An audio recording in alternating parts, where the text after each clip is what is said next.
왕건은 그 여처녀와 함께 이제 만나서 그날 저녁에 동침을 하면서 아이를 만드는데 거기서 나온 아이가 고려 2대 왕, 왕건의 뒤를 이은 혜종왕이었다는 것이죠.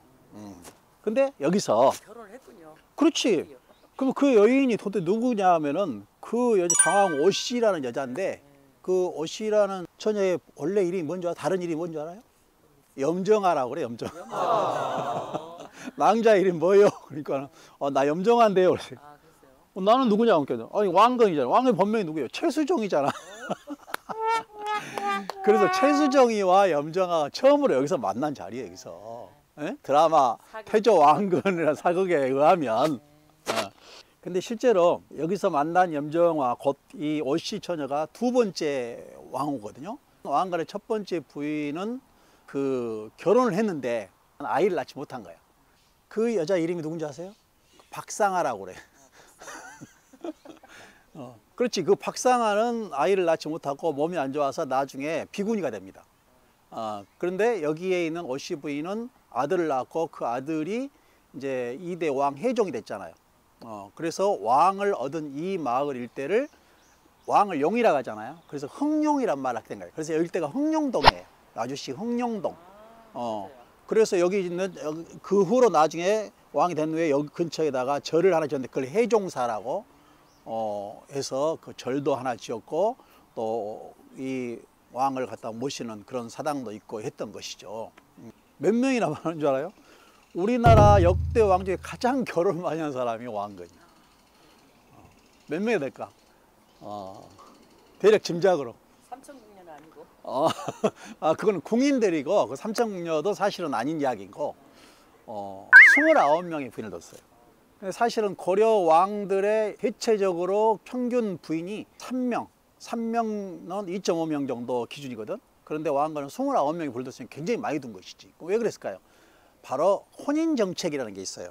그러니까 당시에 전쟁이잖아요. 그때 새로운 나라를 창업하기 위해서는 각 지역에 있는 지방 호족들을 어떻게 하면 내 편으로 끌어들일 건가. 이게 이제 혼인정책이라는 거예요. 이제 이것 때문에서 많은 결혼을 했던 것이죠. 남이라는 글자가 하나 바꾸면 님이 된다고 그러잖아요. 그런 그 끌어안는 정책. 그런데 29명의 부인한테서 자녀를 많이 두지 않았어요. 겨우 25남 9녀. 34남매, 34명의 왕자나 공주들 이런 사람들이 나중에 이제 굉장히 서로 이제 왕자의 난, 서로 권력 다툼을 하게 되는 거예요. 근데 여기서 난 혜종이라는 이제 원래는 왕문대 왕이 돼서 이제 혜종이라고 합니다. 근데 그 혜종이 왕에 있는지 얼마 있지 못해요. 2년 4개월 정도 왕에 있어요. 그러다가 결국은 의문의 죽음을 당하는데. 근데 세 번째 부인이 난 아들이 있어요. 근데 그 사람들이 우리가 고려사에서 배운 정종과 광종이에요. 그래서 고려는 사실은 정종, 광종 때 굉장히 많은 기반을 탄탄히 하는 이제 그런 시대가 열리거든요.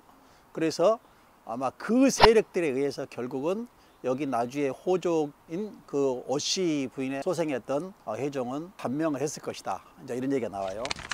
그런데 야사에 보면은 아까 이렇게 이제 말을 타고 가다가 뭐 물을 떠서 만났다는 설도 있지만은 왕건이 그 오씨 처녀하고의 관계에서 여기서 후사를 두면 안 되겠다는 생각을 했는가 봐요. 왜냐하면 첫 번째 부인, 곧 박상아라는 그 역의 그 첫 번째 부인과 이미 결혼을 약속해 있는 상황이거든. 거긴 또 귀족 집안이고. 그래서 그 여자하고 결혼을 해서 해야 되는데 여기 여자가 상당히 적극적이었던 것이죠. 그래서 여기에서 얘기를 하면 안 되겠다 싶었는지 이 둘이서 그 정사 관계를 할 때에 이 돗자리를 깔고 있는데 그 돗자리에다가 거기다가 이렇게 사정을 하고 밖에다가 이렇게 여자 몸에다가 사정을 하지 않았다. 그래서 나중에 그 처녀가 가만히 보니까 이 왕건이 괜찮은 사람 같았다 생각이 들었는지 그 돗자리에 흘린 그 남자의 것을 자기 몸속에 집어넣어서 잉태를 했다라는 그런 야사가 고려사에 나와요.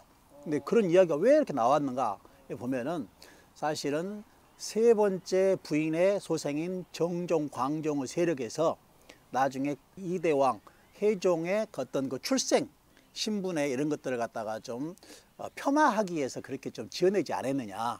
이제 그런 이야기가 있기는 한 것이죠. 사실은 그 역사란 것은 항상 승자의 기록이잖아요. 네, 그래서 그 야사에 보면은 혜종이 태어났을 때에도 얼굴에 항상 주름살 무늬가 많았다. 그래서 뭐 돗자리에서 가져다가 난 잉태를 했기 때문에 그러지 않았느냐, 이제 그런 이야기도 있는데, 항상 왕위에 있어도 언제 죽을지 모르는 다른 세력의 위협을 받아서 그래서 근심 걱정으로 얼굴 주름살이 펴질 날이 없었다. 이제 그런 이야기가 전해지는 것이죠. 여하튼 왕건은 이 나주 오씨를 중심으로 해가지고 나중에 견호를 끌어내리고 이제 고려를 창업하게 되잖아요. 나주는 역사 속에서 고려 초기에 굉장히 큰 세력으로 또는 그 왕의 의향으로, 왕의 고향인 의향으로서 부상을 했고, 성종 때 와서 고려가 12군데의 목을 정하거든. 그래서 여기가 목사골, 나주 목사골이 된 이유이기도 했던 것이죠. 단순히 이것이 완사천이 셈으로서의 어떤 역할만이 아니라 고려를 창업한 왕건과 장왕 오씨 부인, 그 다음에 그 2대 왕이었던 혜종왕의 설화를 간직한 그런 곳이라는 데서 역사성이 깊은 곳이다. 이제 이렇게 볼 수가 있는 그런 유적지이죠. 사실은 이 완사천은 완사천의 이름을 쓰게 된 것은 중국에 가면은 절강성 소홍이라는 곳이 있는데, 거기에 중국의 4대 미인 중에 한 사람이 서씨라고 있거든요. 그 서씨가 빨래하던 곳이 뭐냐면은 완사석이라고 그래요. 빨래하는 돌. 그래서 그 서씨가 쓰던 완사석에서 이름을 따다가 여기도 미인이 빨래하는 곳, 완사천이라는 이름을 쓰게 됐던 것이죠. 자, 여기 보면은 이제 오씨 처녀가 왕건한테 이렇게 물을 떠서 바치는 것을 이제 조형물로 만들어 놓은 것이죠. 여기는 고려 왕건 태조비, 고려 왕건 태조비, 장화 왕후 오씨 유적비 이렇게 세워져 있죠.